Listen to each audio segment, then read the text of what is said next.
Hi అండి, ఎలా ఉన్నారండి అందరూ? ఇవాళ బర్బటీ కూర చేద్దాం అనుకున్నానండి. గ్రేవీ కర్రీ అన్నంలో కలుపుకోవడానికి. ఇది ఫ్రై కూడా చాలా బాగుంటుంది, ఫ్రై కూడా చేసుకోవచ్చు. నేను ఇవాళ అన్నంలో కలుపుకోవడానికని పప్పు రసం ఏమీ లేవు సైడ్ డిష్ గా, అందుకని గ్రేవీ చేస్తున్నాను. చాలా సింపుల్ గా చేసుకోవచ్చండి. కూర తొందరగా కూడా అయిపోద్ది. చాలా లేతగా ఉన్నాయి బర్బటీలు. వింటర్ సీజన్ లో వచ్చే కాయగూరలు అన్ని చాలా బాగుంటాయి, ఆకుకూరలు కాయగూరలను. ఇప్పుడు కాలీఫ్లవర్స్ అవి చాలా బాగా వస్తున్నాయి, బోల్డ్ వెరైటీలు చేసుకోవచ్చు. ఆల్రెడీ నేను చాలా వెరైటీలు చేసి పెట్టాను కాలీఫ్లవర్ తో. ఒకసారి మీరు చూడాలనుకుంటే సింపుల్ గా ఇరగిపోతాయండి, ఇది లేతగా ఉన్నాయి కాబట్టి. ముదరగా ఉన్న దాంట్లో నేను కొన్ని ఒకటి రెండు ముదరగా వచ్చాయి, అవి నేను పైనవి తీసేసి ఈ గింజలు ఇందులో వేసేసాను. ఇప్పుడు తయారు చేసే విధానం చూపిస్తాను రండి. సింపుల్ గా కడాయిలో కూడా చేసేసుకోవచ్చండి. చాలా ఈజీగా తొందరగానే ఉడికిపోతుంది, లేతగా ఉన్నాయి కాబట్టి. కానీ నాకు కొంచెం వాళ్ళ తొందరగా బయటకు వెళ్లి పని ఉంది, అందుకని కుక్కర్లో చేసేస్తున్నాను. వాళ్ళు కుక్కర్లో చేయడం మీకు చూపిస్తున్నాను. మన అన్నంలో కలుపుకోవడానికి కాబట్టి ఒక 3 స్పూన్లు ఆయిల్ పడుతుంది వేసానండి. 3 స్పూన్లు ఆయిల్ కాగిందండి. కొంచెం జీలకర్ర వేస్తున్నాను. ఒక మీడియం సైజు 2 ఉల్లిపాయలు, కరివేపాకు, కొంచెం చిటికెడు సాల్ట్ వేస్తున్నాను.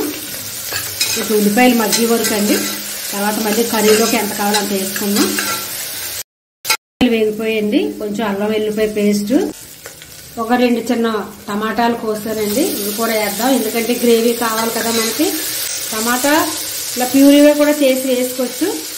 నేను కుక్కర్లో కదా తొందరగా ఉడికిపోతుంది కాబట్టి.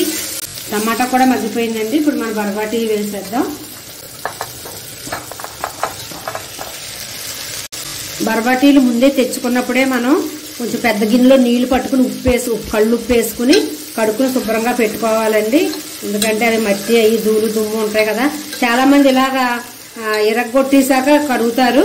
దానికంటే ముందే తెచ్చుకున్న వెంటనే కడిగి మనం పెట్టుకుని మళ్ళీ తీసి ఇలా మళ్ళీ ఒకసారి కడుక్కుంటే చాలా బాగుంటుంది. మందు ఏమైనా గమ్ముని మీద స్ప్రే చేసినా ముందే తొడుగులు తెంపకుండా కడుక్కుంటే చాలా మంచిదండి. సరే, ఒకసారి ఇందులో ఇప్పుడు నేను అన్ని వేసేసాను, అంటే మగ్గ పెడుతున్నాను. కూర మగ్గిపోయిందండి. మనం ఉప్పు, కారం, పసుపు వేద్దాం. ఆల్రెడీ చిటికెడు ఉప్పు ముందే వేసాను, దాన్ని బట్టి చూసి వేసుకుందాం. పసుపు అండి, 1/2 స్పూన్ పసుపు. ఇది ఇంట్లో ఆడించిన కారం ఒక 1.5 స్పూన్ వేస్తాను, ఎందుకంటే 2 పచ్చిమిరకాయలు వేసాను కదా. 1.5 స్పూన్ కారం. ఉప్పు కావాలంటే మళ్ళీ తర్వాత చూసుకోవచ్చు. ఇలాగే మగ్గిపోతే ఇలాగే మనం చపాతీలోకి రైస్లోకి కూడా తినేయచ్చండి, సైడ్ డిష్ గా. సాంబారు పప్పు ఉంటే. కానీ ఇప్పుడు గ్రేవీ అన్నాను కాబట్టి నేను కొంచెం నీళ్ళు వేస్తాను. అన్నాను కదండి. నేను నీళ్లు బదులు ఒక్కొక్కసారి ఇప్పుడు అన్నం వాడ్చాను. చాలా పలచగా ఉంది గంజి. ఇది గంజి తీసుకుని ఒక 1/2 గ్లాస్ నీళ్లు వేస్తాను. నేను గంజి తీసుకుని అందులో కొంచెం నిమ్మకాయ పిండుకుని ఉప్పు వేసుకుని మజ్జిగ వేసుకుని తాగుతానండి. ఇలా ఎంతమంది తాగుతారో నాకు కామెంట్స్ పెట్టండి. మనం చూద్దాం నీళ్లు సరిపోద్దో లేదో గ్రేవీకి అని. ఒక 2 విజిల్ వస్తే సరిపోద్ది, 3 విజిల్ రావక్కర్లొద్దు. 1 విజిల్కి ఉడికిపోద్ది, కానీ ఒక 2 విజిల్ వేస్తాను సరిపోద్దండి. ఇంక వాటర్ ఏమి ఎక్కువ, ఇంకా గింజి ఏమి వేయక్కర్లొద్దు. మీకు గింజి ఇష్టం లేకపోతే మీరు నీళ్లు వేసుకోండి. ఒక 2 విజిల్స్ వేస్తాను.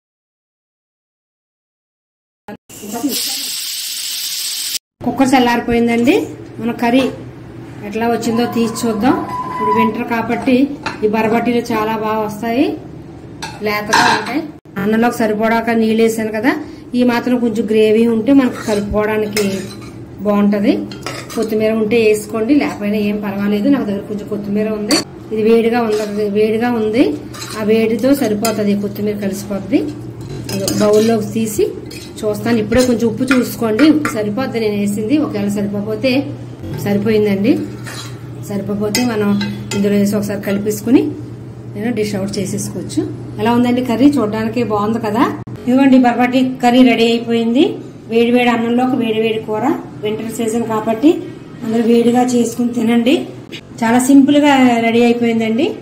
ఎలా ఉందండి వీడియో? మీ అందరికీ నచ్చింది అనుకుంటాను. నచ్చితే ప్లీజ్ కొత్తవారు ఎవరన్నా చూస్తుంటే సబ్స్క్రైబ్ చేసుకోండి, ఒక లైక్ చేయండి, షేర్ చేయండి. పాతవారు మీకు అందరికీ తెలిసిందే, ఒక లైక్ చేసి షేర్ చేయండి.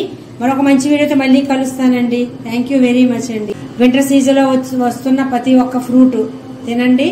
ఏ కాలానికి ఏ ఫ్రూట్స్ వస్తున్నాయో అవి తింటే చాలా మంచిది. మీరు హెల్దీగా ఉండండి. మీరు హెల్దీగా ఉంటే ఇంట్లో వాళ్ళందరూ హెల్దీగా ఉంటారు. మరొక మంచి వీడియోతో కలుస్తానండి.